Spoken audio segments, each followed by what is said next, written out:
Quería darle la bienvenida a todos, a todas, a esta actividad coorganizada entre el IDAES, la Universidad de San Martín, y el Instituto de Estudios Latinoamericanos Los Salón de la Universidad de Texas.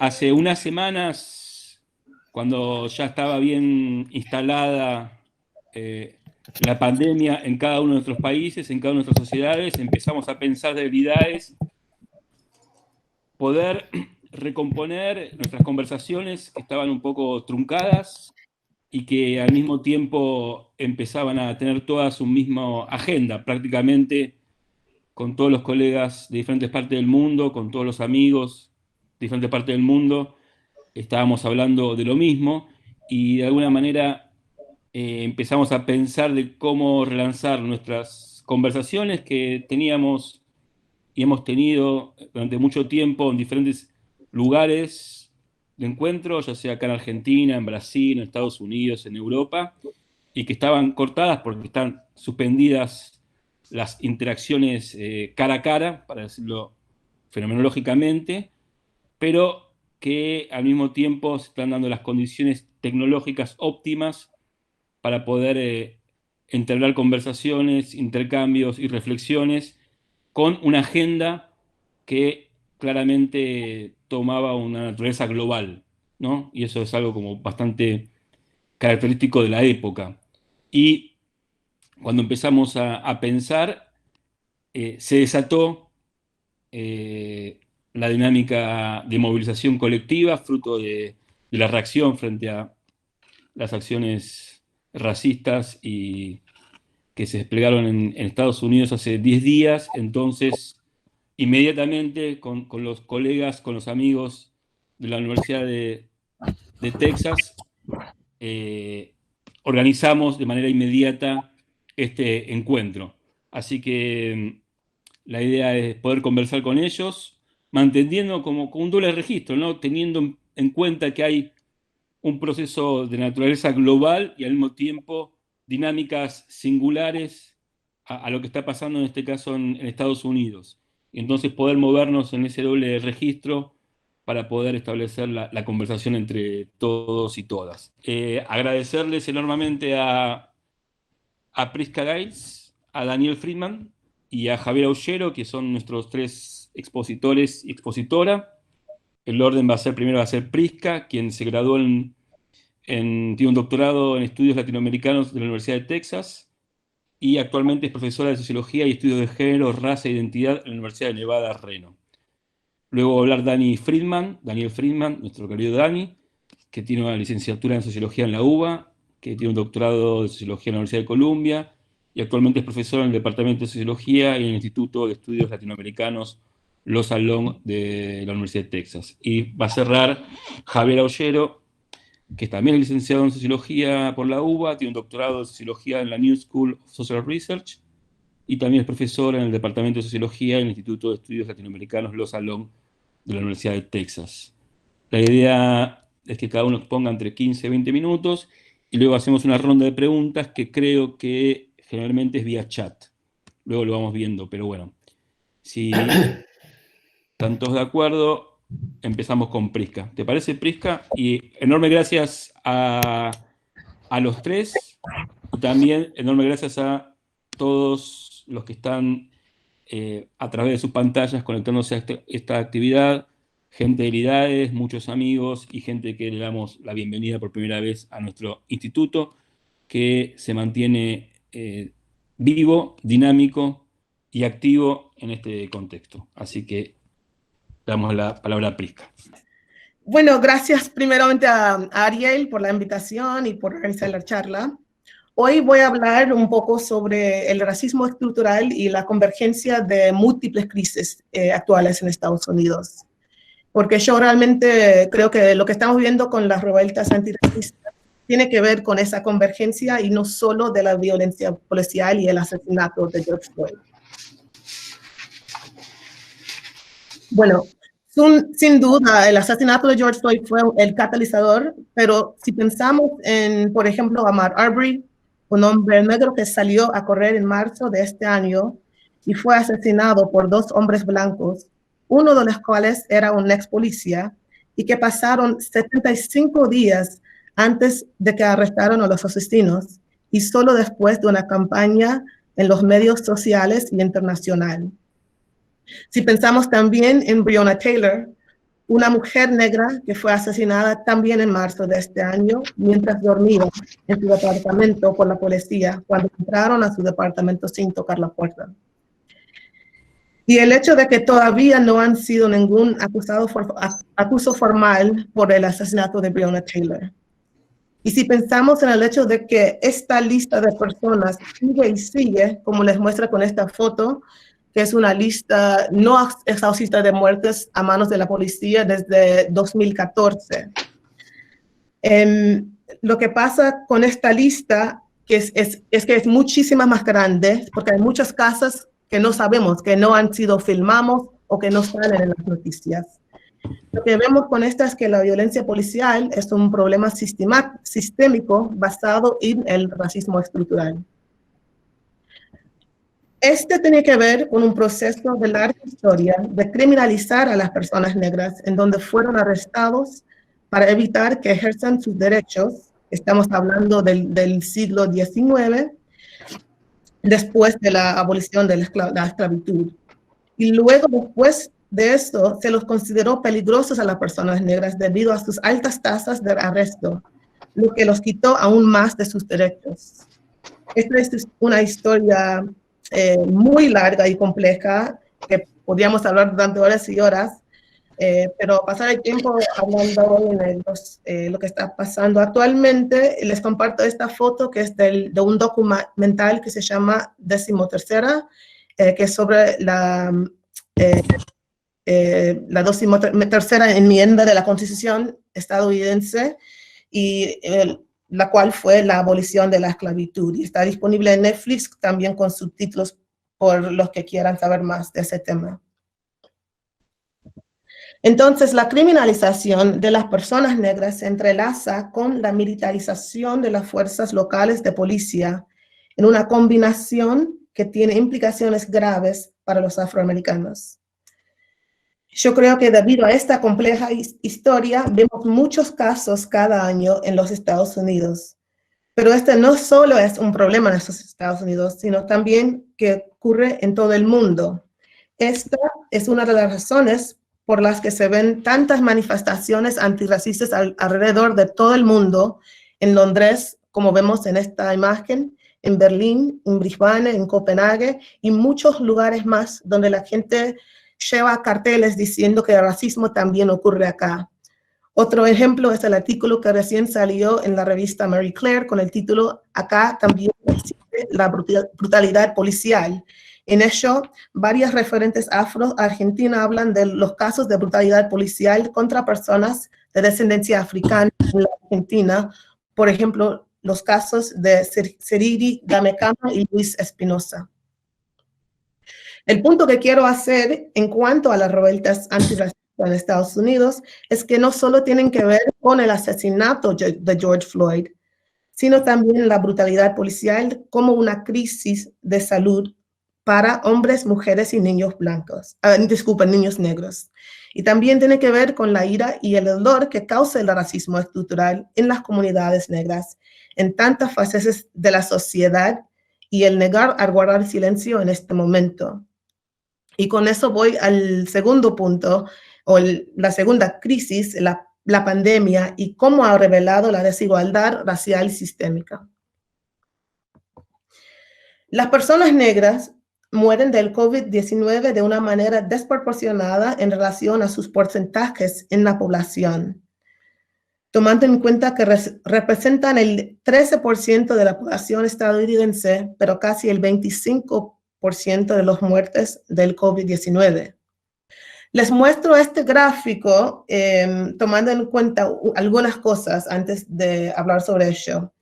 Uno es que solo tenemos datos para el 89% de las muertes, y otra cosa es que los datos del informe no hacen una distinción entre personas negras como afroamericanos, afrolatinos y otras personas de la diáspora africana que provienen de otros países pero viven en Estados Unidos.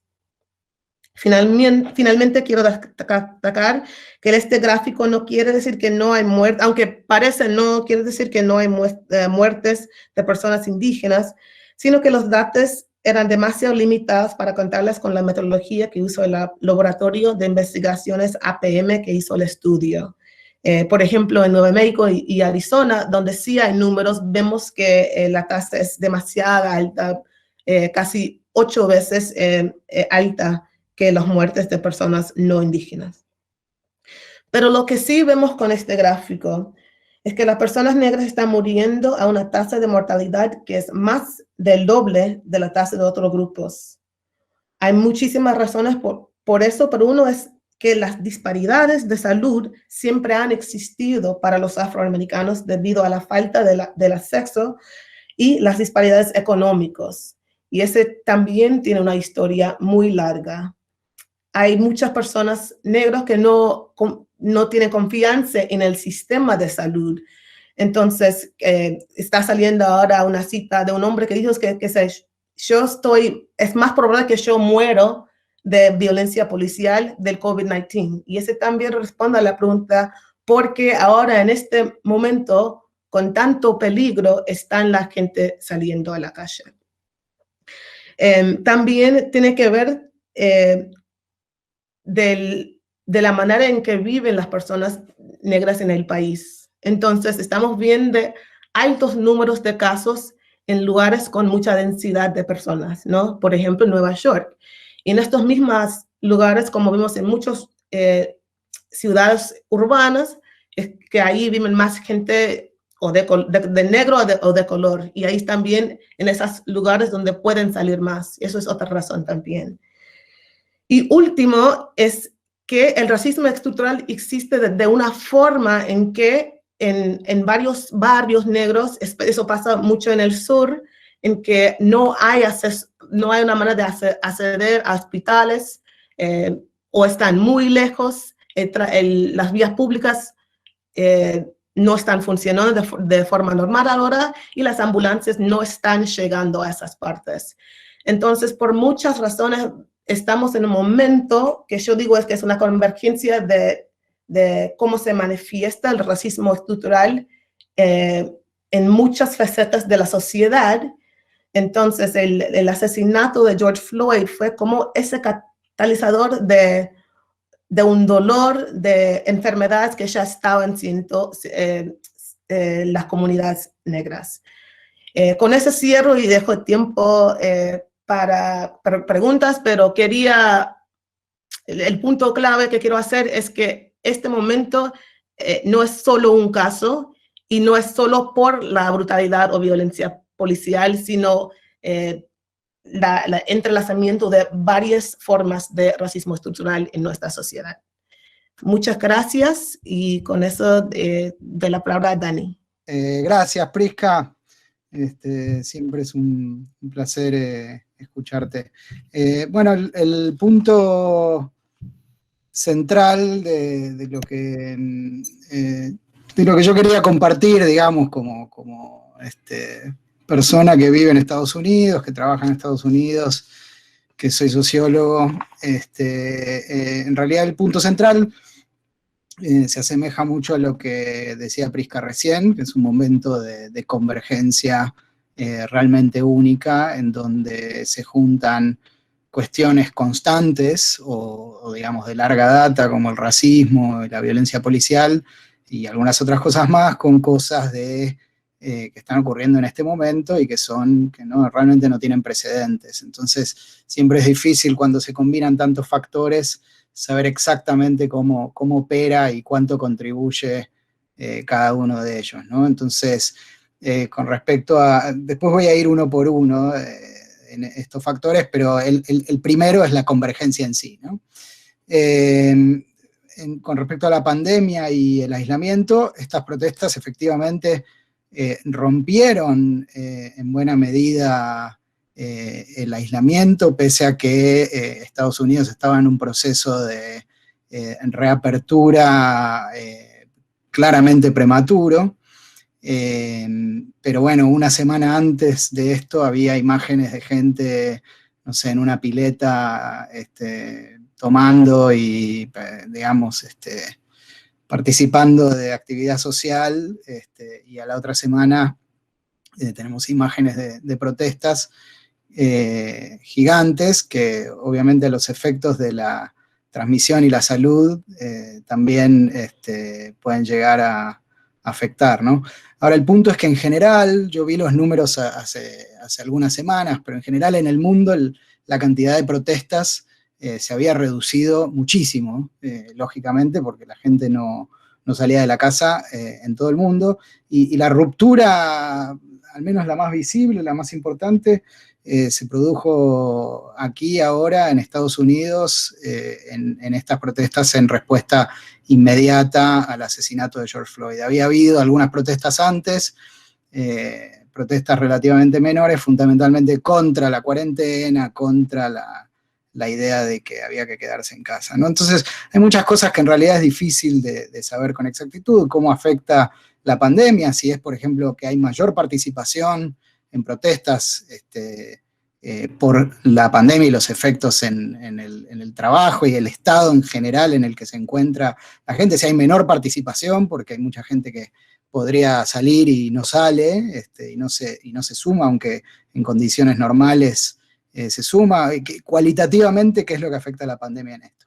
Otra cuestión de la que voy a hablar después, la crisis económica, que tiene una dimensión que todavía es difícil de comprender en su magnitud, ¿no? Lo que sí está claro es que estas propuestas tienen como se dice en inglés, aunque en realidad la palabra en español también, un momento único. Despegaron como hace muchos años no despegan protestas, digamos, que se nacionalizan y que duran tantos días, aunque por supuesto el fenómeno no es nuevo, pero la magnitud y la expansión es realmente muy grande, ¿no? Y por supuesto hay una regla bastante básica, que cuanto más represión, más protesta, ¿no? Porque después las protestas pasan a ser sobre no solamente, digamos, la cuestión original que la movilizó, sino la respuesta policial, precisamente en un contexto en el que la protesta es por la violencia policial y se responde con violencia policial. Y en parte, si bien aquí se trata, como bien decía Prisca, de la repetición de estos asesinatos de personas negras en manos de la policía, este video de George Floyd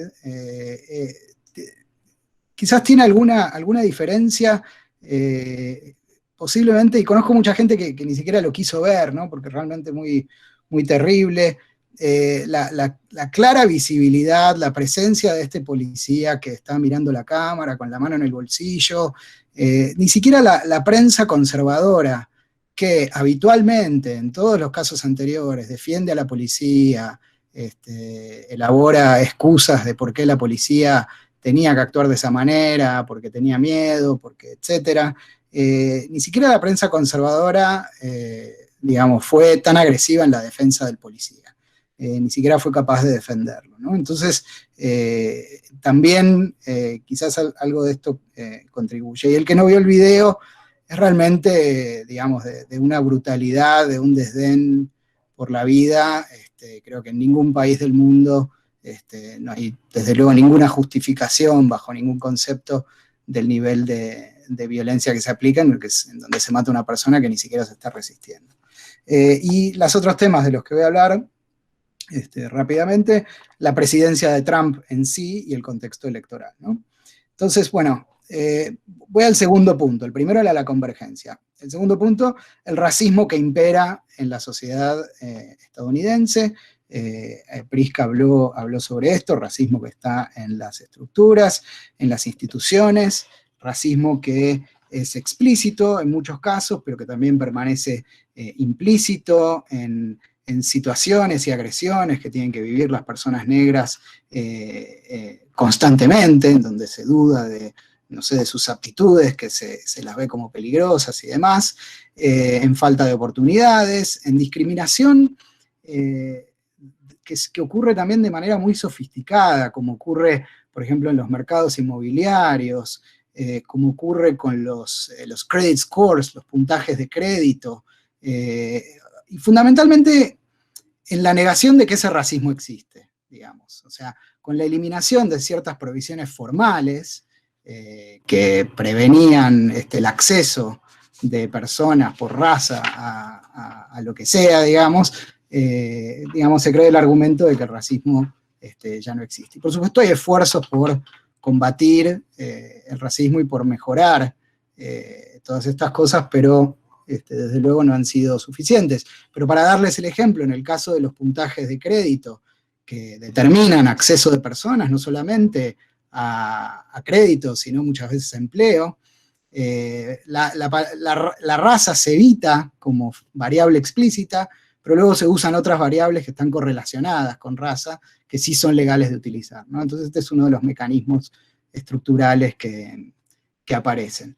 Y todo esto en un contexto creciente en el que muchos blancos ven que a las minorías se supone que se les ofrecen ventajas que ellos no, como las políticas de acción afirmativa, y esto desde luego fogoneado por la derecha y por varios medios de comunicación.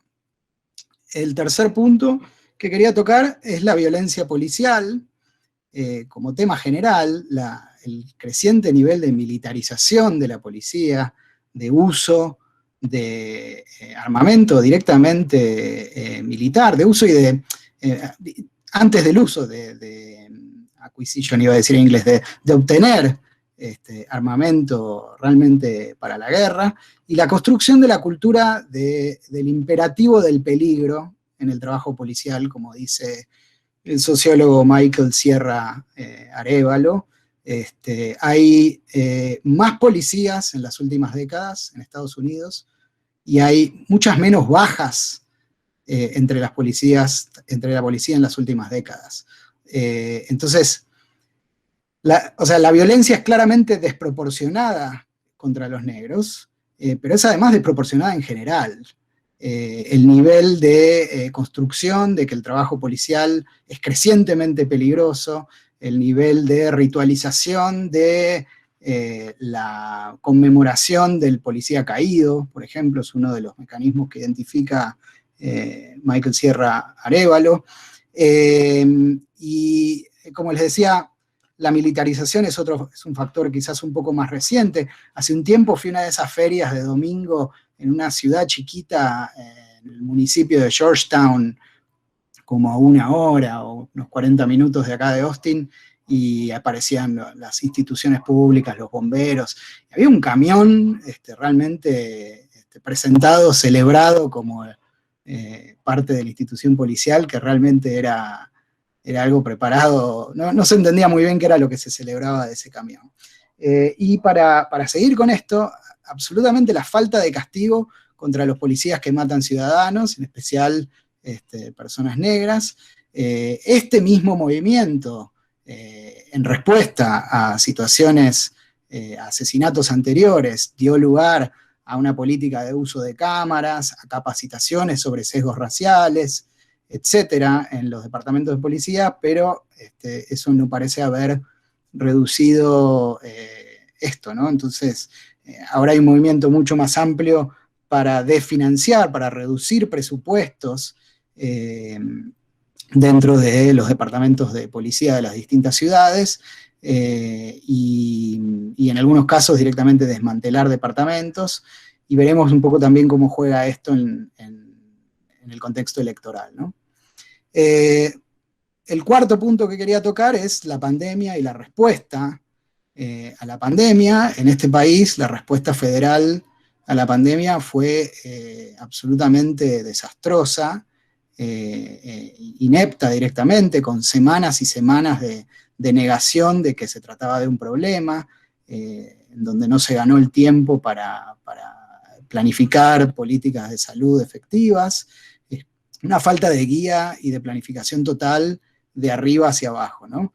Y como bien decía Prisca, las muertes por COVID han afectado en mucha mayor medida a las minorías, y en especial a los negros que a los blancos, por muchos motivos que explicaba muy bien Prisca.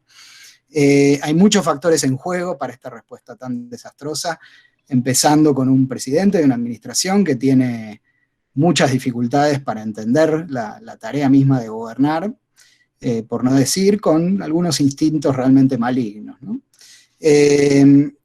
la pandemia en realidad refleja algo más amplio que pasa en este país, una especie de desinterés gubernamental por la protección de la vida. Por supuesto, la vida de los que peor la pasan en general, pero, digamos, además del racismo, no hay que olvidarse que acá muy seguido hay tiroteos masivos, la población está armada, los avances que han habido en términos de incorporación de la población al seguro de salud se han tratado de desmantelar en los últimos años. Por supuesto, agregamos la pandemia, la policía, los asesinatos de la policía, la política migratoria, en donde en los últimos años se ha detenido y se ha separado familias, que no se sabe cómo reunir niños con sus familias, que están realmente en algo parecido a un campo de concentración. Realmente es muy preocupante eso, ¿no? Quinto punto, la crisis económica. O sea, estamos hablando de números de depresión económica y de desempleo que no ocurren desde los años 30. El desempleo afecta más a las minorías también. El otro día que salieron los números de que mejoraron un poco los números de empleo, alguna gente volvió a su ocupación. Si uno divide eso por grupo racial, étnico, realmente los beneficios esos no son para todos por igual.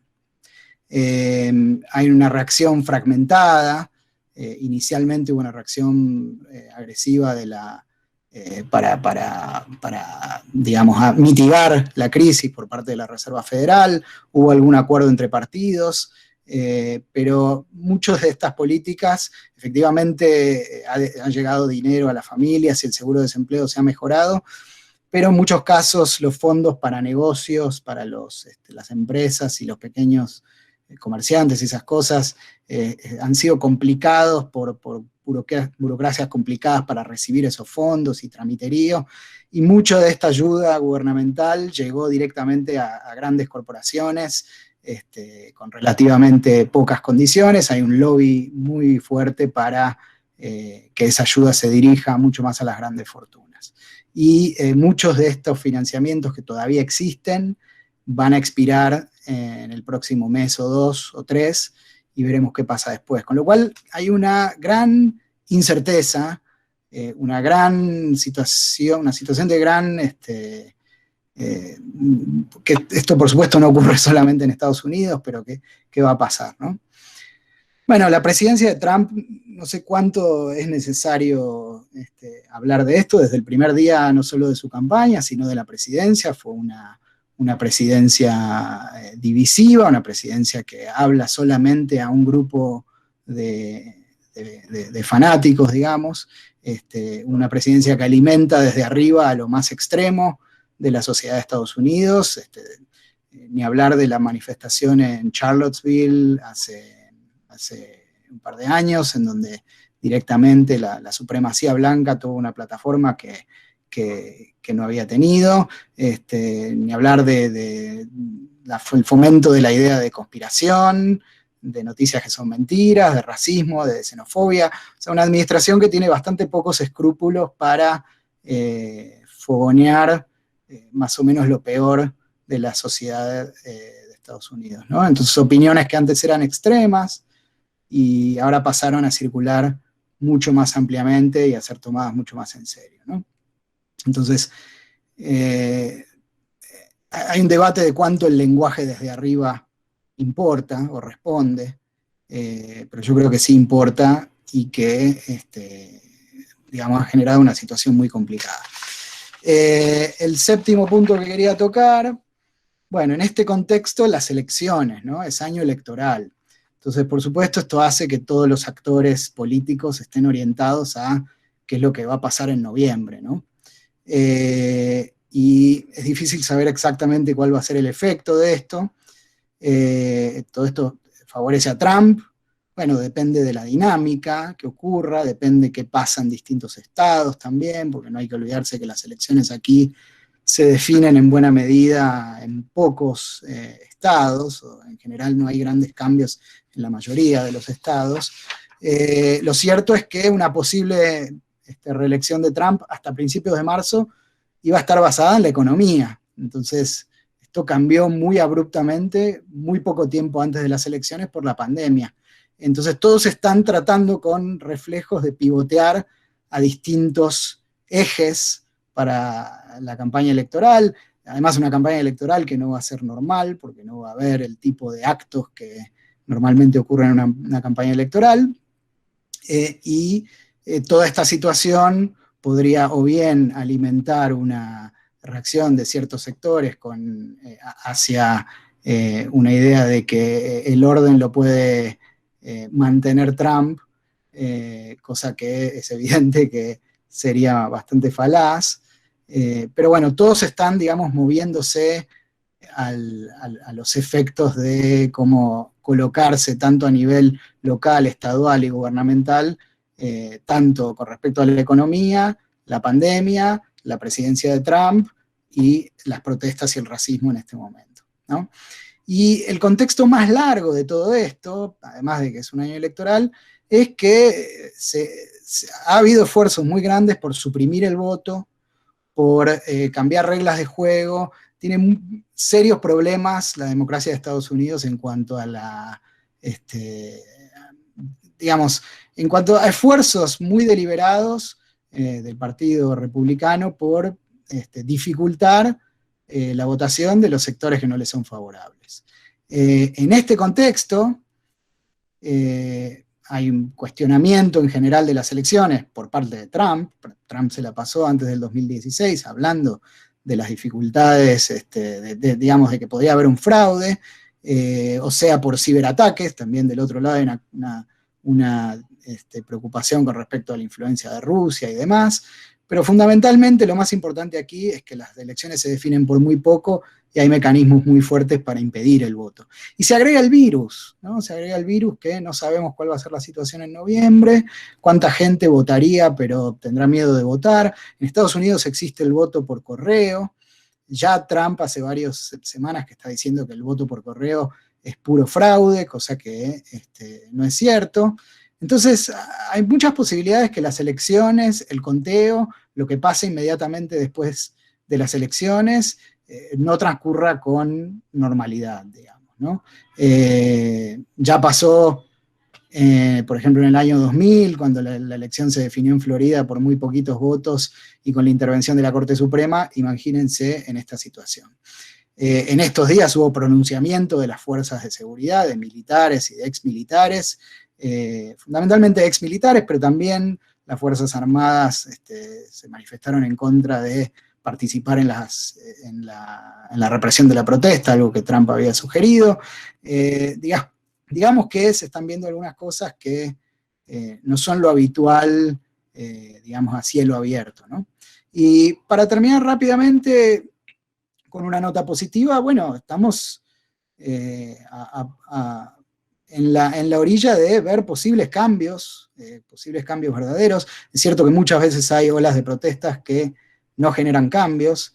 Esta vez puede pasar, muchas veces las protestas sí generan cambios, y vemos combinaciones interesantes que pasan en el mundo, ¿no? Aún en pandemia ha habido protestas en solidaridad, como decía Prisca, porque el problema de la violencia policial contra la población negra no es algo que pasa solamente en Estados Unidos, y algo parecido pasó con el Me Too, no porque necesariamente haya sido iniciado en Estados Unidos, también estaba, por ejemplo, Ni Una Menos, que venía ocurriendo de antes, pero una idea de que se globalizan también ciertas protestas, y eso es algo interesante en estas oleadas. Así que bueno, le paso la palabra a Javier y contento de seguir con las preguntas. Gracias, Ariel, por la invitación, y lo que voy a decir en realidad va a ser redundante con respecto a lo que dijo Prisca y lo que dijo Dani. Pero quería comenzar, y voy a intentar ser breve, quería comenzar con una cita de un artículo que publicó el periodista británico Gary Young en The Guardian hace 5 años, en julio del 2005. y ahí anunciaba que se volvía, él había estado cubriendo noticias para el periódico durante 12 años, 12 años en los cuales tenía una familia, tenía hijos, y se volvía a Inglaterra después de ese periodo de tiempo. Y él escribe en esa nota, dice, esto es el 2015, ¿sí? Durante los últimos años, los veranos, como los huracanes, han tenido nombres. No son nombres propios como Katrina, sino nombres completos como Trayvon Martin o Michael Brown. Al igual que los huracanes, su llegada fue predecible y pronosticada. Sin embargo, de alguna manera, cuando aterrizaron, el efecto aún fue impactante. Y continúa diciendo, todavía no sabemos el nombre que se adjuntará a esta temporada en particular. Todavía está allá afuera, jugando Call of Duty, buscando una manera de alimentar a su familia o trabajando para pagar sus préstamos, sus deudas estudiantiles. Él, y probablemente será él, un hombre, no tiene idea de que sus días están contados y no tenemos idea de cuál será el número de esos días. Esto lo escribió Gary Young hace, repito, 5 años, y este verano, como bien nos decía Prisca y Dani, el nombre propio es George Floyd, que es la causa próxima, la causa inmediata de las protestas más masivas y generalizadas que ha visto este país desde los riots del año 92, año en el que justamente caía recién en cuenta, fue el año que yo llegué a Estados Unidos, fue el recibimiento. Y el artículo de Young pasa a describir distintas instancias de racismo institucional e interpersonal. Y es en esta distinción que me quiero detener brevemente, porque distinción que remarcó Prisca, remarcó Dani, que remarca el movimiento que está en el centro de esta protesta, que es Black Lives Matter, y es una distinción que a mis propios estudiantes de primer año de la Universidad de Texas les cuesta mucho entender, que es la distinción de dos manifestaciones de la dominación racial, que es lo que este slide, que espero que estén viendo, y espero que alguien esté escuchando, como no puedo ver la pantalla, no sé si hay alguien ahí, pero espero que todo sí. bien, todo bien. Todo bien. Todo bien, Javi. Que son dos instancias de la dominación racial como ese arreglo de la vida social, de tal manera que su funcionamiento ordinario y cotidiano beneficia a ciertos grupos raciales, en este caso los blancos, a expensas, y en esto quiero remarcar, a expensas de otros. En nuestra sociedad, quienes son predominantemente no blancos. Me parece que esas dos manifestaciones, el racismo interpersonal, que es el que digamos, mis estudiantes pueden entender casi intuitivamente, aquellos que se manifiestan en disposiciones, en interacciones y prácticas, pero que lo que no pueden comprender es que aún siga funcionando el racismo institucional, este que remarcaba también Prisca y Dani, que es esa dominación más sistémica, blanca, sobre personas de color, que está incrustada en la manera en que funcionan las corporaciones, las universidades, los sistemas legales, los cuerpos políticos, la vida cultural y otros colectivos sociales. Y déjenme darle un par de ejemplos de lo que creo que constituye el mar de fondo, como creo que bien dijo Prisca. Estas protestas no son exclusivamente, ni siquiera creo que primariamente sobre violencia policial, sino sobre cómo funciona la dominación racial en este país. Y quiero dar un par de ejemplos de cómo funciona en el campo económico, en cómo y en dónde vivimos, en el campo, digamos, del housing, de la residencia, en el campo educativo y en el sistema penal. Pero antes quiero remarcar algo sobre la causa no inmediata de las protestas, el asesinato de Floyd, no el mar de fondo, las estructurales, el racismo sistémico, sino en las causas más contextuales, que creo que tienen que ver con lo que Dani y Prisca remarcaban muy bien, que es que los efectos que está teniendo la pandemia. Ayer en un artículo en el New York Times, por primera vez se reportan, en realidad con bastante, detalle, la división que está generando esta pandemia. 9 de cada 10 neoyorquinos y habitantes de Chicago que murieron a causa del COVID padecían afecciones crónicas subyacentes, ¿sí? Esto quiere decir diabetes, obesidad, asma, presión arterial alta, enfermedades renales o pulmonares. Esas condiciones subyacentes no afectan a todos por igual, sino que son mucho más frecuentes, dice el artículo, entre los trabajadores de bajos ingresos. Y aquí es una manifestación de la dominación racial. Entre los trabajadores de bajos ingresos están sobrerepresentados los afroamericanos y los latinos. Esto es la prevalencia de condiciones de salud que son factores de riesgo para el COVID-19, es 2 o 3 veces mayor que la mediana entre los afroamericanos y entre los latinos.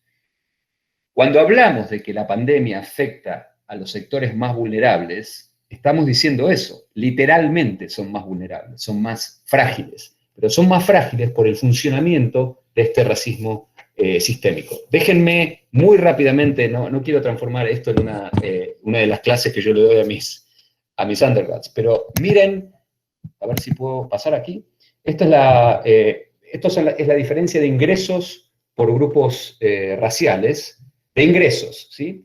En donde vemos claramente, y esto es una brecha que se ha venido reduciendo en los últimos 30 años, que hay diferencia de ingresos entre blancos y el resto de los grupos raciales. Pero cuando hablamos de riqueza, no sé si ven, Dani, ¿se puede ver este slide? Sí, pero ahí te piden que aumentes un poco el zoom, si podés. Poné presentación. A ver, ahí está. Sí. Si ustedes ven el crecimiento de la diferencia en riqueza, en acumulación de la riqueza desde el año 83 hasta el año 2010, van a ver que si bien en general aumenta un poco la riqueza entre los no hispanos y los hispanos y los afroamericanos, la brecha entre blancos y el resto aumenta. Lo podemos ver en los niveles de pobreza entre los distintos grupos raciales. Aquí vemos a solo los blancos, el porcentaje que vive bajo la pobreza, y entre los afroamericanos, el porcentaje de afroamericanos que vive en la pobreza. Esto vemos cómo funciona el racismo sistémico en el campo económico. Veamos cómo funciona en el campo penal. Ustedes bien saben, esto se ha dicho muchas veces, que Estados Unidos es el que encarcela más ciudadanos en porcentaje de su población del resto del mundo. 700 cada 100.000 habitantes. Argentina está básicamente entre 150. ¿Sí? Pero esta rate da hay una diferencia racial muy importante. 1 de cada 9, si tomamos a los hombres nada más, 1 de cada 9 tiene una probabilidad de pasar un tiempo en la cárcel si contamos a todos los hombres. Si contamos solo a los hombres blancos es 1 de cada 17, aquí hay un error. Si contamos solo a los hombres negros es 1 de cada 3 hombres negros tiene probabilidad de pasar un tiempo en prisión. ¿Sí? Esto, digamos, hay un sinnúmero de estadísticas que describen muy bien cómo funciona el racismo en el sistema penal, pero la que a mí se me ocurre que es más, digamos, ilustrativa, es la que habla de las chances diferenciales de un hombre, digamos, de mi edad, que haya nacido después del movimiento de derechos civiles en los Estados Unidos, un hombre blanco, y que haya dejado la escuela secundaria, que haya abandonado la escuela secundaria, tiene un 11% de probabilidad de pasar un tiempo en la cárcel. Un hombre afroamericano con las mismas características tiene un 60% de probabilidades de pasar un tiempo en la cárcel. ¿Sí? Vemos el racismo en el sistema económico, en el campo económico, lo vemos en el campo judicial, lo vemos aquí, digamos, en el reproductor, el mecanismo o el factor que muchos dicen que está en el origen de la reproducción de la desigualdad racial, que es la segregación residencial. Este gráfico ilustra dónde viven los blancos y dónde viven los negros. Casi el 70 y pico % de blancos vive en lugares blancos lo contrario es para el caso de los negros. Es una sociedad que el sociólogo Massey habla de, es un sistema de apartheid americano. ¿Sí? Bueno, no me voy a detener. Lo último es cómo funciona el racismo en el sistema educativo. Aquí vemos cómo desde los mediados de los años 60, estamos hablando del pico del movimiento de derechos civiles, ha empezado a subir el porcentaje de estudiantes blancos en escuelas mayoritariamente, de porcentajes negros, de estudiantes negros en escuelas mayoritariamente blancas, ¿sí? Pero desde los años 90 esto empieza a decrecer. Esto quiere decir que las escuelas y los barrios se están volviendo a segregar, ¿sí? Y repito, la segregación racial la segregación domiciliaria es quienes muchos sociólogos apuntan como el factor fundamental en la reproducción de la desigualdad racial, ¿sí? Quiero cerrar con cómo volver al artículo de Gary Young y volver a las causas próximas de estas protestas. Y acuerdo plenamente con lo que decía Dani, que es difícil anticipar, y muchas veces el análisis periodístico, digamos, combina las causas de una protesta con sus efectos. Es muy difícil anticipar cuáles son los efectos que estas protestas tienen. La violencia colectiva, en cuanto a su impacto, tiene impactos muy inmediatos, como pueden ser la reforma a un departamento de policía, pero tiene impactos un poco más de largo alcance.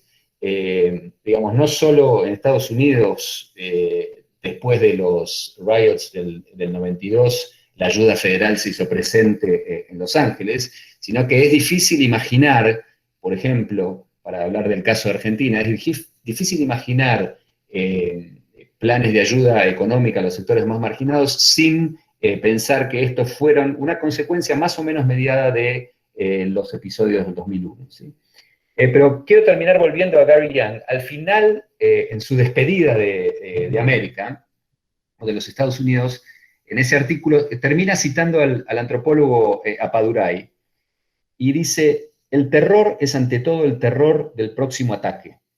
El terrorismo reside no solo en el hecho de que sucede, sino que uno tiene que estar preparado para la posibilidad de que pueda sucederle en cualquier momento. 7 niños y adolescentes reciben un disparo en un día promedio en los Estados Unidos. 7 niños y adolescentes en promedio reciben un disparo en los Estados Unidos a diario. Y él dice: acabo de terminar de escribir un libro en el que me tomo un día al azar y entrevisto a las familias y amigos de los que perecieron, de los que murieron. 10 jóvenes murieron el día que elegí. 8 de esos jóvenes eran afroamericanos. Todos los padres negros dijeron que habían asumido que esto podría sucederle al hijo. Todas las personas a las que entrevistó Gary Young, todos los padres y las madres, asumen que a su hijo, si son afroamericanos, los puede matar la policía. Y él termina diciendo, citando a un padre, dice: como un padre desconsolado me dijo, y cita, no estarías haciendo tu trabajo como padre si no lo hicieras. Esto es, si no asumieses que a tu hijo lo puede matar la policía. Creo que las marchas tienen el mar de fondo del racismo sistémico, pero son una respuesta colectiva a lo que este padre y Gary Young denominan explícita o implícitamente terrorismo racial. Nada más. Gracias, Javier. Gracias, Prisca. Gracias, Dani. Si les parece, funcionamos con preguntas que se formulen en el chat. Quienes quieran hacer preguntas, indiquen a quién está dirigido o a los tres, y luego van seleccionando en lo posible algunas preguntas. Yo voy formulando una mientras se van escribiendo las preguntas, y quería preguntarles si ustedes no notan algo característico de la manera en la cual se globaliza el acontecimiento Floyd. Digo, hay algo que, a diferencia del año 92, que es el carácter cuasi global y una especie de extraña solidaridad que se da en todos lados, desde equipos de la Premier League hasta marchas en Berlín, hasta marchas en Francia, etcétera, en el cual cada uno de esos países tiene su propio racismo institucional. La pregunta sobre cómo se globaliza y cómo circuló de manera global el acontecimiento Floyd y, digamos, las marchas antirracistas, cómo aparece en el análisis, o tal vez ustedes no lo perciben estando en Estados Unidos, como tal vez lo percibimos nosotros estando acá en la periferia. Esa es una pregunta, y que es interesante porque, como ustedes saben, en Argentina también hay racismo, también hay racismo institucional, también hay muertes violentas, y hace poco, hace unos días, se dio la discusión en redes de las muertes legítimas, ¿no? ¿Por qué nos solidarizamos con Floyd y no nos solidarizamos tanto con Espinosa, un pibe asesinado acá en el norte? Y que de alguna manera hacía acordar también al comienzo de la pandemia, en el cual no nos preocupemos por el COVID-19, que es una enfermedad del norte, de los países ricos, preocupémonos por el dengue. Digo, si hay algo en el análisis que sirve, más allá de Estados Unidos, de pensar este proceso en su estructuración global, y si algo tiene que ver, que nos encontramos con una especie de sociedad atendiendo una escena global, que es la del COVID y con sus diferentes manifestaciones. Hice una pregunta larga a propósito, no porque cometo el clásico error de los sociólogos de preguntar de más, sino estoy dando tiempo. Y no veo el chat. A ver, supongo que hay muchas preguntas. No sé si el que quiera. Sí, sí. Escucho. Si quiero empezar. Sí, no sé.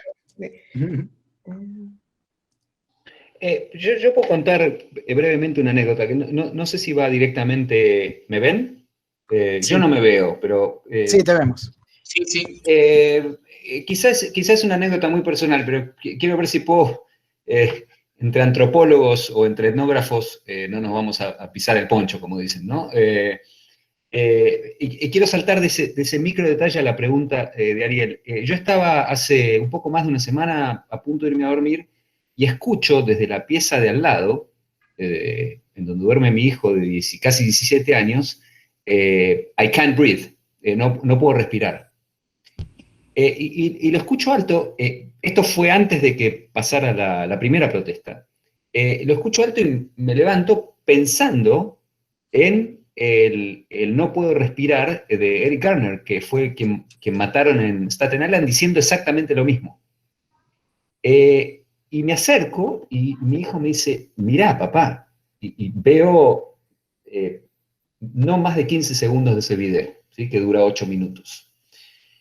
¿Por qué cuento esto? Porque me parece que parte, digamos, es una respuesta medio obvia, Ariel, a una pregunta bastante más complicada. Parte de por qué se globalizan estas protestas tiene que ver con las redes sociales, pero tienen que ver con dinámicas que yo desconozco de las redes sociales.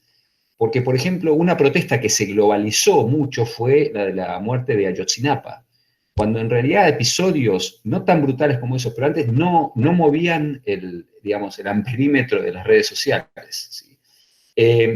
Mi sensación, que por ahí me equivoco de hablar con gente que ha ido a las protestas, con uno de mis hijos que ha ido a las protestas, es que por ahí me equivoco y espero no ofender a nadie, pero que el marco global de las protestas no está en la cabeza de nadie aquí que está aquí. Pero eso no sería sorprendente por el propio parroquialismo en general de Estados Unidos, digamos. La sociedad se venía para adentro y están todos muy azorados y asombrados con el nivel de masividad. No creo que la discusión sea tanto sobre el nivel de violencia, que por otra parte es bastante menor, sino el nivel de masividad que tienen las marchas, en donde están localizadas, y el nivel de extensión que tienen las protestas, porque normalmente se las encuentra en ciudades grandes, pero hoy las vemos en ciudades más medianas y en zonas, digamos, suburbanas y rurales. Estoy haciendo tiempo para ver si Prisca o Dani pueden decir algo más inteligente que lo que estoy diciendo yo. Lo que yo he ido a decir que yo sí creo que tiene que ver con las redes sociales, pero también por eso estaba nombrando tanto esa convergencia con el COVID-19, porque estamos en un momento global de no poder salir. Y aquí tenemos a miles y miles de personas saliendo a la calle. Entonces, estamos pensando también en qué puede ser más importante de morir del COVID-19. Entonces, eso están viendo, y también el video de no poder respirar. Fíjate también la ironía que George Floyd tuvo los anticuerpos del COVID-19 dentro de su cuerpo. O sea que él sobrevivió el COVID-19 para morir en manos de la policía. Entonces, creo que todo eso se junta para despertar el mundo de una manera más cercana, porque ahora están pensando en por qué esta gente en Estados Unidos están saliendo tanto a las calles. Luego se suman, porque están viendo que realmente es algo que es también, hablando ahora del racismo estructural, que es una enfermedad como súper incipiente.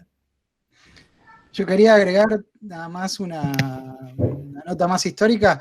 En realidad la influencia cultural de Estados Unidos en el mundo evidentemente sigue siendo muy fuerte, porque yo recuerdo, por ejemplo, no recuerdo porque estaba vivo, sino leer sobre los años 60 y el hipismo y la protesta, el pacifismo en el mundo, y digamos, mucho de eso se originaba en los movimientos contra la guerra de Vietnam en Estados Unidos, ¿no? Y se cantaba sobre la paz en Argentina, y en realidad guerra en ese momento no había. Digamos, no me parece menor el efecto cultural que sigue teniendo, y por eso mencioné el Me Too, que de nuevo no es exactamente el origen, pero le decimos en inglés a un problema que también es global, y lo digo solo como algo que no se nos puede escapar de la vista, ¿no? Digamos, la influencia cultural de Estados Unidos vía Hollywood y series y películas, pero también vía estas cosas. Hay Lo un que quieras. One to Many que es más allá de que se no puedan ver a los efectos de todo eso, qué grado de legitimidad tiene todas estas protestas en la población estadounidense. Pregunto porque siempre existe el discurso de acuerdo del fondo, pero no con las formas, sobre todo cuando repercuten acá en Argentina. Y hay una segunda pregunta, ¿en qué consecuencias, estás leyendo eso, qué consecuencias puede haber en el movimiento de financiamiento de la policía? Y Héctor Macei también hablaba de eso. Yo quiero decir una cosa, respecto de los movimientos, y hay un par de preguntas sobre eso, sobre el tema de financiamiento de la policía. Ayer hay un artículo excelente en la tapa de New York Times que habla de cuál ha sido el obstáculo histórico desde siempre, digamos, pero en particular en las últimas 2 o 3 décadas de reformas de la policía, y el obstáculo que tienen todos estos esfuerzos de nuevos entrenamientos de la policía, del muro de silencio que hay para proteger a policías que tienen quejas o que han incurrido en infracciones, todo tipo de reformas, el obstáculo principal es el sindicato de policía, que protege a sus miembros y que protege a su financiamiento. Al mismo tiempo, no nos olvidemos, hoy hay un artículo en el New Yorker que describe cómo son los presupuestos municipales en las grandes ciudades de los Estados Unidos. La enorme mayoría del presupuesto municipal se la lleva la policía. Entonces, quiero decir, estos son obstáculos políticos que hay, y es la fuerza que tienen los sindicatos. Digamos, no quiero, puede sonar leído desde Argentina como una afirmación antiperonista, pero no me malentiendan. Quiero decir, hay ejemplos muy concretos que da el artículo de cuando se intenta reformar, creo que fue en Chicago o en New York, no me acuerdo exactamente quién, se intenta reformar o se intenta tocar algo en la policía deja de contestar los llamados de emergencia, ¿sí? O sea, actúa la policía en una manera similar que cuando la policía del conurbano bonaerense se denunciaban los secuestros de personas y empezaron a robar automóviles, o al revés, no me acuerdo exactamente cómo era, digamos. Y la segunda pregunta es, esta es una sociedad muy diversa, o sea, no creo que haya un consenso sobre la legitimidad de las protestas. Hay algo que creo que es evidente, que empieza a ver en las manifestaciones, se ve en las calles mucha más participación de personas blancas, de jóvenes blancos que están más sumados al proceso político. Entonces, en ese sentido puede ser que una señora o un señor que esté en los suburbios de América que condene a las protestas, pero otros, por otro lado, se suman. Repito, son las protestas más masivas y más extensas que ha habido en las últimas 3 décadas. Hay preguntas ahí sobre el movimiento de financiar la policía que, digamos, yo no sé mucho sobre esto, es algo nuevo, relativamente nuevo para mí, y me parece que por un lado, digamos, ha habido algunas respuestas muy moderadas, como decía antes, a los ciclos de protestas anteriores, pero que no dieron resultado. Es un poco poner más presión, como bueno, te dimos la oportunidad de limpiar un poco la institución, pero evidentemente eso no está funcionando por las razones que recién decía Javier. Bueno, o sea, vamos a avanzar de manera más agresiva en la medida que podamos obtener ese consenso. Por eso ayer en Minnesota el City Council, digamos, como el Consejo Deliberante, votó por amplísima mayoría una especie de declaración de objetivos de desmantelar la policía. Digamos, el otro aspecto, volviendo al tema electoral, en año electoral hay un problema, es que, digamos, buenas propuestas, digamos, como cuestiones estructurales para reformar, pueden entrar en la campaña de la peor manera y a veces tener efectos negativos, digamos. Mi impresión, un poco combinando algunas de las preguntas de ahí, es que mirando algunas explicaciones sobre lo de desmantelar y de financiar la policía, suena más, en este caso, más moderado la realidad de esa propuesta, que en realidad es, digamos, quitar algo del financiamiento para, digamos, obtener resultados de crecimiento del crimen y demás a través de políticas mucho más progresistas y no solamente represivas. Cuando uno lo empieza a explicar, uno dice, bueno, me preocupa un poco que en la campaña electoral esto sea utilizado como van a abolir la policía y hay vía libre para el crimen y demás, porque me parece que es lo más esperable que primero el Partido Republicano aproveche eso, y el Partido Demócrata, como siempre, se vea presionado entre, digamos, sus alas más progresistas y sus alas más conservadoras y su presión para obtener votos por el medio, ¿no? Entonces, veremos cómo va eso. También ahí, a ver, no sé si puso la pregunta, pero estaba Federico Neibur que me dijo que no podía escribir la pregunta porque está con un celular, si podía hacerles a vivo desde Río la pregunta. Es más un comentario que una pregunta, en realidad, hecho desde acá, desde Brasil, ¿no?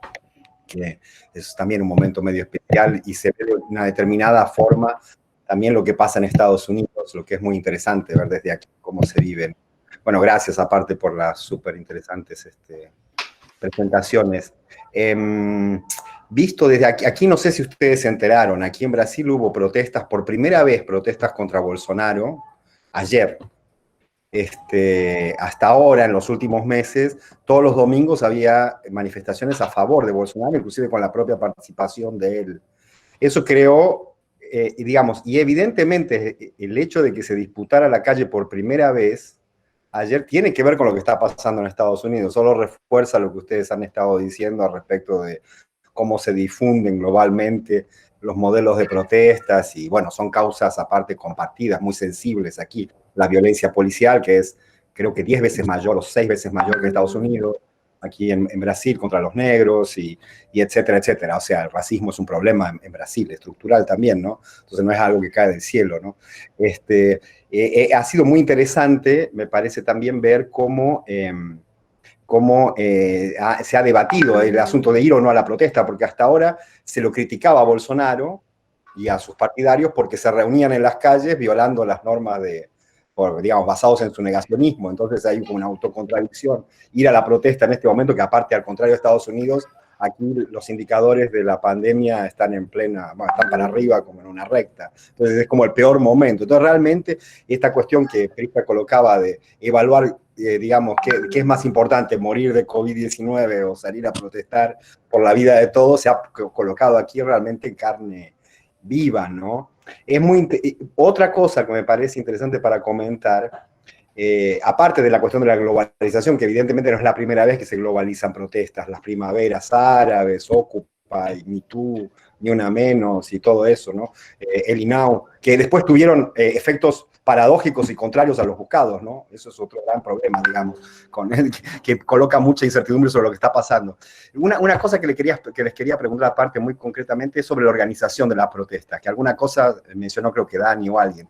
El asunto de ser en la pandemia, en un momento que exige distanciamiento social y todo eso, hace, y aparte el riesgo de la violencia, que ayer se evitó tanto en Estados Unidos como aquí, que fue algo realmente notable, porque lo que esperaban los reaccionarios era que hubiera violencia, reprimir tal vez y todo eso, pero eso tiene que ver, me parece, no solo con la cuestión de las redes sociales, sino si uno ve del aire, digamos, son como protestas rizomáticas. Yo nunca había visto eso, o sea, gente que se junta en diversos, no es llenar una avenida y mostrar en la masa, en un lugar solamente, cuánta gente somos capaces de juntar, sino protestas que están dispersas, no solo en ciudades, sino dentro de las propias ciudades, grupos que se arman y se desarman. Eso era muy notable. No sé si ustedes tienen algo para decir. Para mí fue muy notable, algo realmente nuevo, digamos, en la morfología de la protesta, digamos, en esta generación de protestas, sobre todo en Estados Unidos. Hay más cosas, pero no quiero monopolizar la palabra. Paro ahí. Gracias. Gracias, Federico. Sí, yo también veo eso. Yo creo que tiene que ver que, no sé, ¿cuál es la palabra, Dani, para curfew? Toque de queda. Sí, porque ahora en muchas ciudades hay un toque de queda, ¿no? Entonces la gente no debe estar en la calle, entonces ni siquiera pueden pedir permiso para organizar una manifestación. Entonces no se arma de esa manera de ocupar una avenida específica porque ya no está permitido. Yo creo que es una de las razones que estamos viendo yo no diría como desorganizado, pero como una protesta que no tiene mucha, la forma de planearla es diferente, porque no hay una ruta correcta o planificado, digamos. Sí, yo ahora pensando en voz alta, y no lo tengo muy claro, porque por un lado sí uno puede ver un cambio en alguna de las tácticas de expresión de esa acción colectiva, algunas, pero en realidad, digamos, sigue existiendo la marcha, sigue existiendo la manifestación y la confrontación, digamos, con las fuerzas del orden no querida, digamos, pero el face to face, digamos. Sigue existiendo el bloqueo, digamos, en nuestra ciudad hace 4 o 5 días se interrumpe el tráfico en la autopista principal, que lleva desde acá, curiosamente, creo que hasta... El piquete, Javier. El piquete, digamos. Iba a decir que mi hijo estaba entre los piqueteros, pero porque no lo quería decir porque se está grabando. Quiero decir, y por otro lado, como en toda la acción colectiva, al menos desde el movimiento de derechos civiles, hay una fuerte infraestructura organizacional. En este caso es el Black Lives Matter. Son quienes, es cierto que hay organizaciones más marginales, digamos, pero el core, el centro organizativo de estas protestas es el Black Lives Matter. Entonces, estoy de acuerdo, pero en realidad también veo muchos parecidos de familia con formas de protesta más tradicionales. Lo que quiero decir es, no sé si estamos frente a un cambio de repertorio de acción colectiva. Honestamente no lo sé, pensando en voz alta.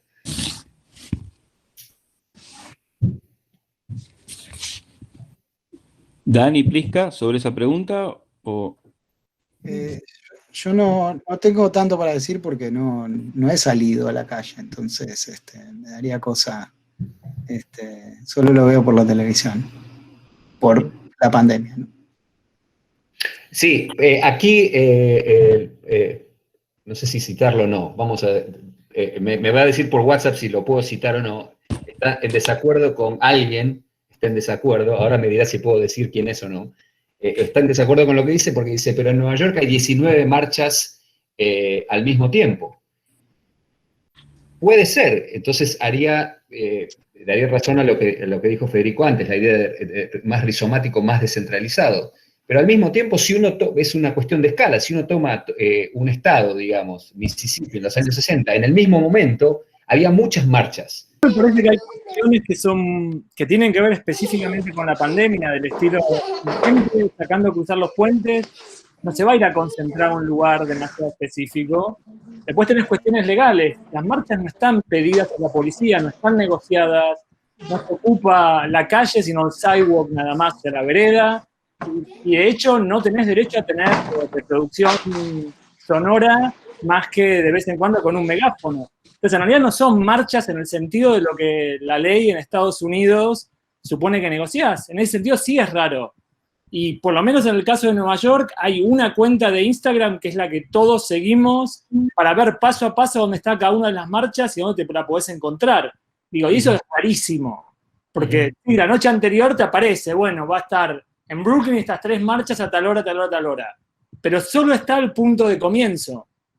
Y después la gente avanza sobre la ciudad de una manera que, digo, Dani, Javier, todos vivieron acá también en Nueva York. Yo nunca vi en mi vida, o sea, hace 20 años que vivo acá.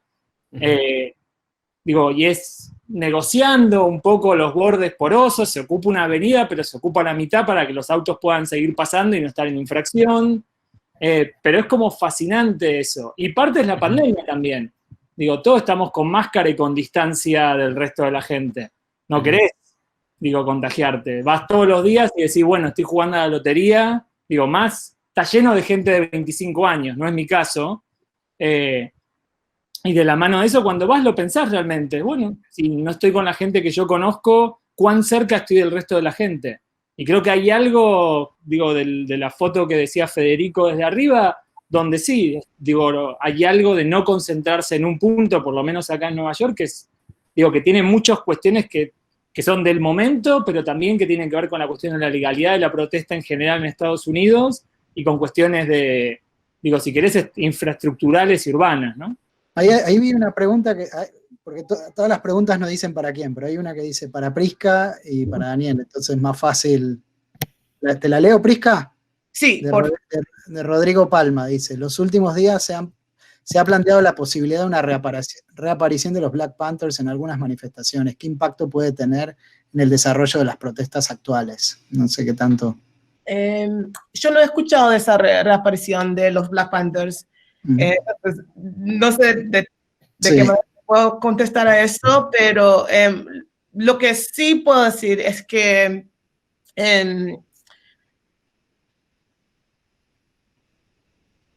lo que es muy importante es tomar en cuenta, hay muchas personas que saben del movimiento de Black Lives Matter. Esto es porque estamos viendo también en tantos lugares, porque están podemos decir que en cualquier ciudad grande y aún en muchísimas ciudades pequeñas que hay una organización de Black Lives Matter. Y si entras en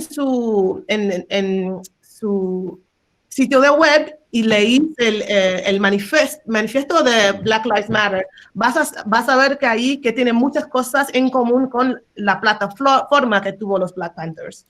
Entonces, yo creo que ahí puede ser una conversación acerca de, porque también realmente la imagen que hemos tenido o que sale más de los Black Panthers que eran muy violentos. Pero no solo esto, entonces hay muchísimas cosas por ejemplo, el desfinanciamiento de la policía no es solo quitarles los fondos, sino reapropiar los fondos a otros programas sociales, programas de salud pública, cosas así.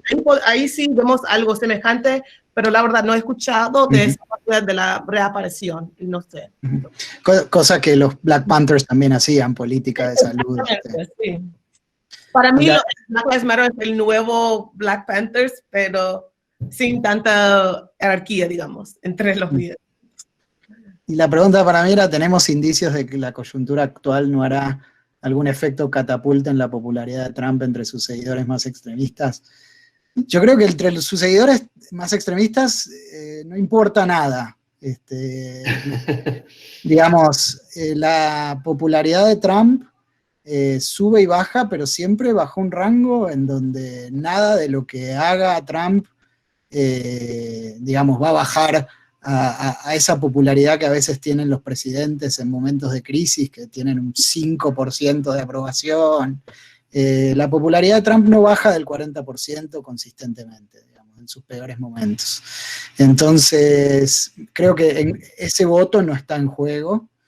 Y bueno, como cualquier sistema bipartidista, se juega un poco en ese voto del medio,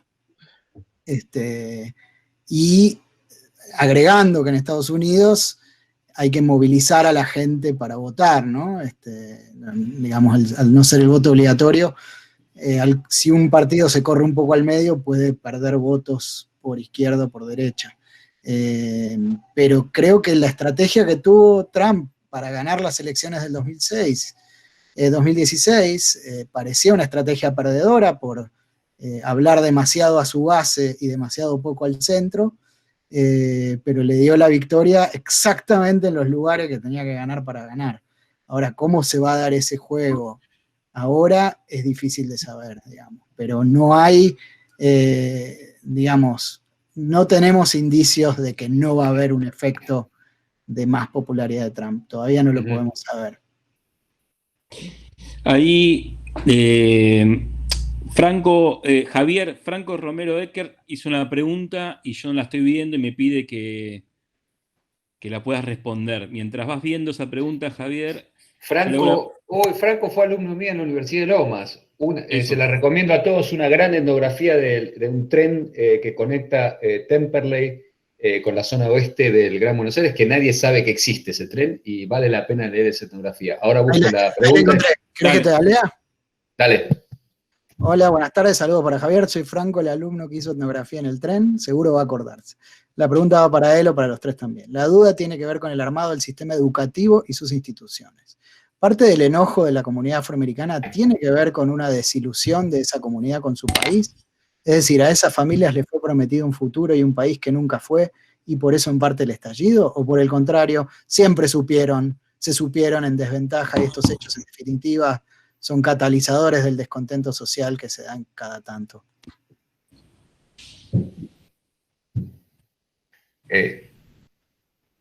Prisca, ¿querés contestar tú? ¿O Sí, sigo yo? Puedes empezar, sí. No, yo creo que, digamos, para ser muy breve, creo que es opción B, digamos. No creo que, digamos, hablar de la comunidad afroamericana como algo homogéneo me parece que no es así. Lo que nosotros, digamos, lo que se dice ahora que es violencia policial, hay una larguísima historia de lo que se llaman las instituciones peculiares, que son, digamos, que fue la esclavitud, que fue Jim Crow, que fue la cárcel, digamos, la única, para usar la analogía y un poco irónica, la única institución en la que la acción afirmativa realmente funciona en este país para los afroamericanos es la cárcel. Hoy hay la mayoría de los presos en las cárceles americanas son afroamericanos, cuando solo constituyen el 13% de la población. Entonces no creo que nadie, digamos, para hablar más en porteño, digamos, que los afroamericanos se hayan desayunado de las injusticias raciales que hay en este país recién ahora. Hay grandes estudios de cuándo la acción afirmativa favoreció a sectores blancos de la población. Históricamente todos los programas sociales los han favorecido. Así se constituyó la clase media de este país, la clase media blanca. Entonces no me parece que sea, me parece que, digamos, en la pregunta es esa desilusión constante que hay con la sociedad americana, que los domina, los maltrata, los explota, etcétera, etcétera. Estoy simplificando una pregunta bastante más complicada. Sí, bueno, para mí que esa idea, bueno, es la lucha constante de reparaciones para la comunidad afroamericana sí existe, pero tampoco es algo que estaban esperando desde el principio, porque viene al lado de muchas otras mentiras que vinieron desde los tiempos de esclavitud a esa misma comunidad. Entonces yo creo que también sería que siempre, no quiero decir supimos, pero sí que sabemos que no es algo que nos vamos a dar sin luchar, digamos. Igual yo quería agregar que siempre veo y no me sorprende, pero es algo que noto siempre en este país, que siempre el reclamo por la promesa siempre está muy presente, digamos. O sea, la idea de que en muchos casos se ve, digamos, el desenmascaramiento, digamos, de la gran mentira de este país, pero en muchos casos también, más que un desenmascaramiento, es que se cumpla lo prometido, ¿no? Hay una tensión permanente, digamos, en los años 60 estaba representada un poco por Martin Luther King y Malcolm X, ¿no?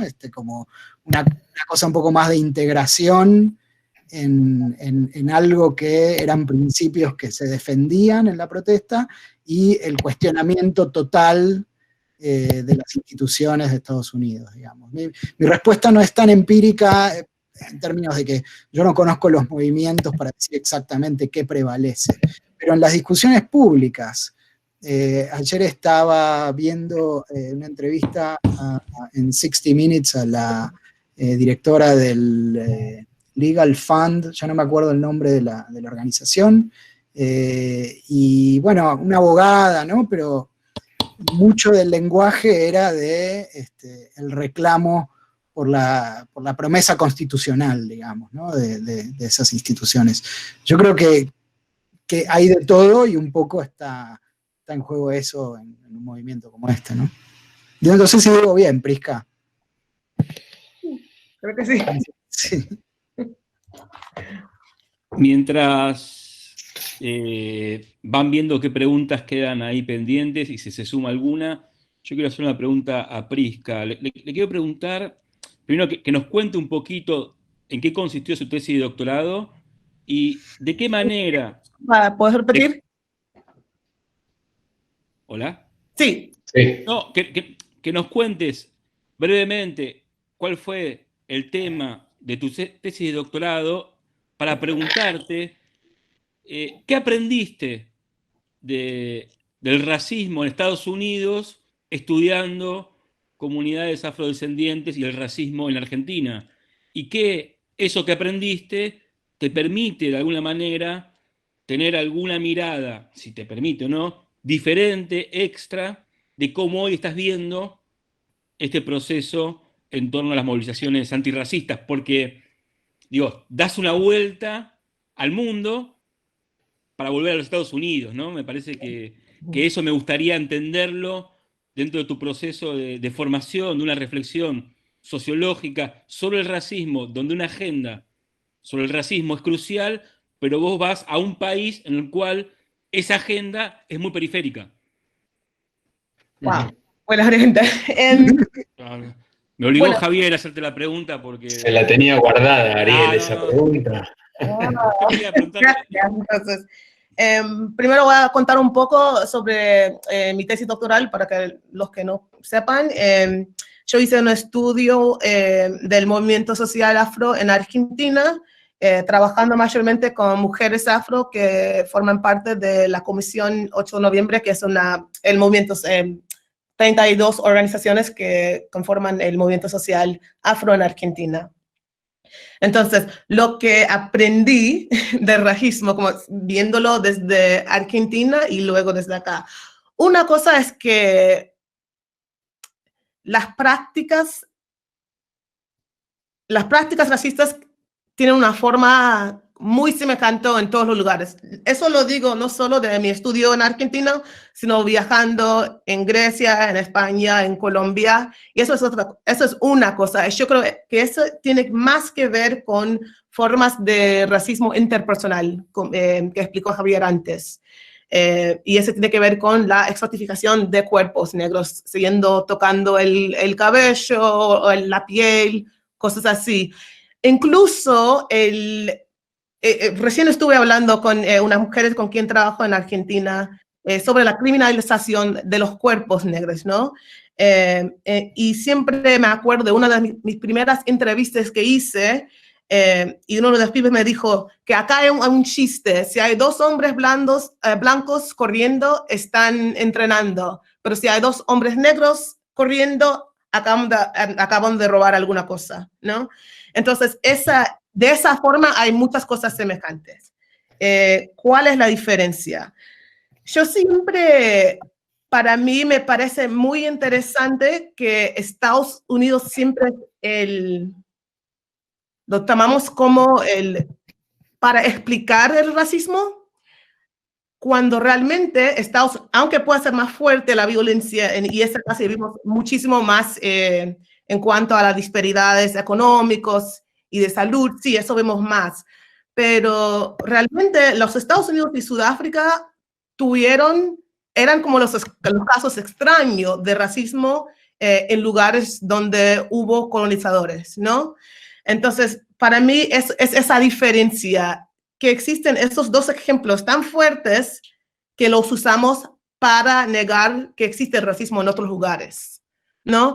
Pero en cuanto a las experiencias, eso es algo que trabajé mucho, es porque siempre ahí es donde, estoy hablando en cuanto de mis datos, ahí es donde yo vi la gente trabajando junto más, es cuando estuvieron compartiendo experiencias racistas. No fue en el cómo vamos a manejarlo, cuáles van a ser las estrategias, cuál es la historia, qué significa fue contando experiencias racistas que tuvieron alguna persona y luego ves como sí, porque pasó a otras personas. No sé si te contesté bien. Entendí, te agradezco enormemente, Prisca. Dani, Javier, Prisca, ¿quedaron preguntas sin responder? ¿Hay alguna pregunta de último momento que se incorporó al chat? Hay preguntas que veo que son muy difíciles, como la de Ivana Macarena, que dice que el año pasado salieron varios estudios alrededor de cómo la juventud cuestionaba el capitalismo y miraba con buena cara la idea de un nuevo socialismo. Se acercaron a Bernie Sanders, pero ahora se encuentran con el Partido Demócrata junto a Biden, no tan izquierda friendly. ¿Cómo creen que podría expresarse esto no solo en las elecciones, sino en el régimen que gobierna Estados Unidos, que no le da una respuesta a los cambios estructurales que se demandan? Yo creo que, digamos, la manera en que se dio... En realidad no sé cómo responder esta pregunta, porque es una pregunta que se podría formular perfectamente antes del coronavirus, y ahora estamos, digamos, en algo parecido a 1918 más 1930 más 1968 por las protestas, digamos. Con lo cual, más bien la pregunta sería cómo alguna de estas dinámicas pueden influir en lo que van a ser los próximos meses o quizás años de una situación económica muy difícil, de mucha gente que tiene, por ejemplo, está atado su acceso a la salud con su empleo, y el aumento del desempleo es feroz. Así que, y al mismo tiempo, con, digamos, un poder que los sectores más ricos de este país han tenido y han gozado, y que durante las campañas, las primarias, se cuestionó un poco, sobre todo en términos de la incorporación de impuestos mucho más agresivos que los que hay, y que se dieron como varias cosas juntas, la derrota de Bernie Sanders, y a las pocas semanas arrancó lo del coronavirus, ahora esto. Realmente es un momento en el que es difícil dar una respuesta a futuro, porque como todos sabemos, los factores estructurales son muy importantes, pero a veces hay cambios de rumbos que ocurren por hechos y situaciones, ¿no? Entonces, estamos en uno de esos. Javier, Prisca, en relación a este punto. ¿Otra pregunta? Sí, ¿Otra pregunta? Es más bien, otra vez pensando en voz alta, pero esta es no es una respuesta que se aplique solo a esta coyuntura en los Estados Unidos, ni siquiera solo de Estados Unidos, en mi manera de entender, pero no solo mía, sino de gente que estudia, digamos, cómo cambia la sociedad, de sociólogos, digamos, que los cambios estructurales se producen en base a acciones colectivas. Los cambios estructurales. Eso no quiere decir que el voto no sea importante. Justamente hoy hay un artículo de una profesora de Princeton que puede ser polémico en el New Yorker, que dice que en realidad, en relación a muchas de estas cuestiones estructurales, la presidencia de Obama fue, digamos, los cambios fueron lo contrario de progresivas, digamos. Quiero decir, las sociedades cambian y cambian estructuras de dominación racial, pero de dominación de clase, de género, etcétera, en base a para sonar un poco populista, la beligerancia popular, digamos, pero esto, el récord histórico lo demuestra, no porque lo diga yo, digamos, pero esto es una aseveración muy, muy general, ¿sí? Javier, no solo populista, sino estás vendiendo un libro tuyo, me parece. No. Si es por vender un libro, quiero vender el libro de Matías Dewey sobre la salada que acaba de salir, y lo acabo de recibir, Matías. Y es una maravilla de libro sobre el mercado de la salada, que vale la pena leerlo, y Dani, estoy seguro que está de acuerdo conmigo. De acuerdo. ¿Alguien más quiere agregar algo? ¿Otro comentario para ir cerrando? La verdad, de Marcos Lavera, ¿dónde está? Marcos Lavandera, que no sé contestar totalmente, pero ¿cómo se soluciona el racismo? Puesto que parece que el ser el origen innoble de todas las desgracias estadounidenses. Es una pregunta. Bueno, lo que sí voy a decir es que yo creo que un primer paso sería reconocer que existe. Y no sé si están de acuerdo, Javier y Dani, porque una cosa que a mí noté es que para mí esta es cada vez que muere un hombre o mujer, una persona negra trans en manos de la policía, salen muchas personas de la comunidad negra protestando. Y esta es la primera vez que yo veo a muchas más personas no negras están saliendo a la lucha. Entonces yo creo que eso es un primer paso, es reconocer que existe ese racismo en tantas instituciones, en tantas prácticas, luego para poder empezar de cómo deconstruir y reconstruir una sociedad más justa. No sé si están viendo eso ustedes también. No, yo quería decir una cosa, o sea, lo que nosotros, digamos, a quienes estamos aquí, y a Prisca, y a Dani, y a Ariel, y a Claudio, y a todos los que están aquí, nos parece obvio que el racismo existe, y que está incrustado en las estructuras. Cada uno de nosotros tenemos experiencias con estudiantes de primer año, de 18, 19 años, todos los años, año tras año, en las aulas de la universidad, y esto en las aulas de mi universidad del Estado de Nueva York antes y ahora en la Universidad de Texas, donde la enorme mayoría de los estudiantes aún cree hoy que el racismo es una cosa del pasado. Creo que no estoy diciendo nada, digamos, el esfuerzo de visibilizar no solo el racismo en las interacciones, sino visibilizarlo en las estructuras es una tarea constante, pendiente. No es de ninguna manera obvio, aunque pueda parecerlo cuando vos ves la rodilla de un policía blanco clavándosela a un hombre negro y matándolo. Bueno, si les parece, vamos a ir cerrando. Sí, gracias. Para agradecerles a Dani, a Javier, a Prisca, por esta charla, esta conversación, que nos permitió, entre otras cosas, que muchos amigos que estamos dando vueltas por el mundo, va dando vueltas justamente, no es la mejor figura de hoy en día, pero que estamos en algún lugar del mundo, nos podemos conectar a través de este medio. Agradecerle al Lilas de la Universidad de Texas por querer acompañarnos en esta actividad. Paso dos informaciones. Ahora a las 6, en las redes del IDAES se suben una conferencia sobre el Laboratorio de Ciencias Sociales Computacionales del IDAES, sobre este nuevo laboratorio que tenemos dentro del IDAES, y el martes que viene a las 16 volvemos a conversar sobre estos temas, pero ahora ubicados geográficamente en el Brasil y su abismo, con los amigos de Río, de San Pablo, Federico, Daniel, Eugenia y Fernando Rabosi. Así que enormes gracias a los tres, gracias a todos los amigos y amigas que están por ahí y gracias por acompañarnos en estos emprendimientos a la distancia pero cerca que hacemos desde el IDAES. Así que buenas tardes. Gracias a vos, Gracias por la Ariel. invitación, Chao, Ariel. Prisca. Chao, Dani. Gracias.